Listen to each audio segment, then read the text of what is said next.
Hello, this is State Senator Jeff Stone with my weekly Capitol Update. This past week we celebrated Martin Luther King Day. In 1983, President Ronald Reagan signed the law, making the third Monday of January a holiday in honor of the slain civil rights leader who inspired millions to strive for their hopes and dreams through hard work and education. As a young boy, I remember Dr. King giving his famous I Have a Dream speech on television. It's hard to believe that that was 55 years ago. It's even harder to believe that 2018 will mark the 50th anniversary of the year that Dr. King was tragically assassinated in a hotel in Memphis, Tennessee. Half a century later, we are blessed to live in a country that has embraced many of the goals laid out by Dr. King, but we all know there's much more work yet to be done.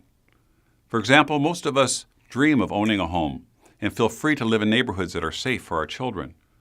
We dream of having schools that give our children the tools they need to succeed in a rapidly changing economy. Parents dream of being able to afford and send their kids to college. We need to restore the dream of owning a home in California. Instead of increasing fees to buy a home as the legislature did last year, we should find ways to cut regulations and cut fees. And millions of Americans dream about being able to start their own businesses to improve the lives of their families. Unfortunately, the dreams laid out by Dr. King too often seem unreachable here in California.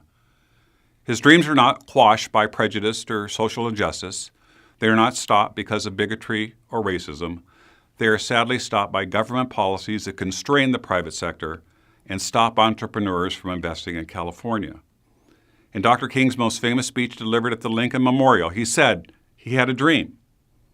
These words have been repeated countless times and are eternally true.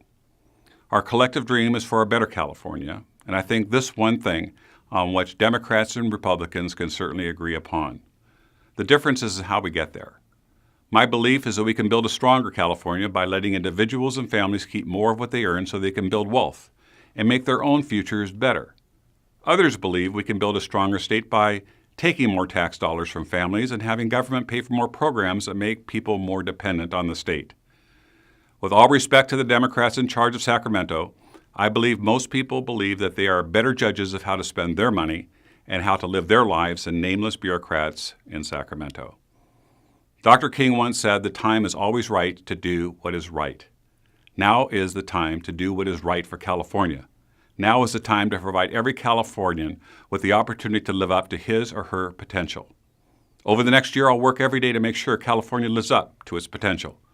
I believe our best days are ahead of us, and I'm proud to take the inspiration from Dr. King by fighting to improve the lives of our families, our communities, our state, and our nation. As always, thank you for the honor of letting me serve you here in the State Senate.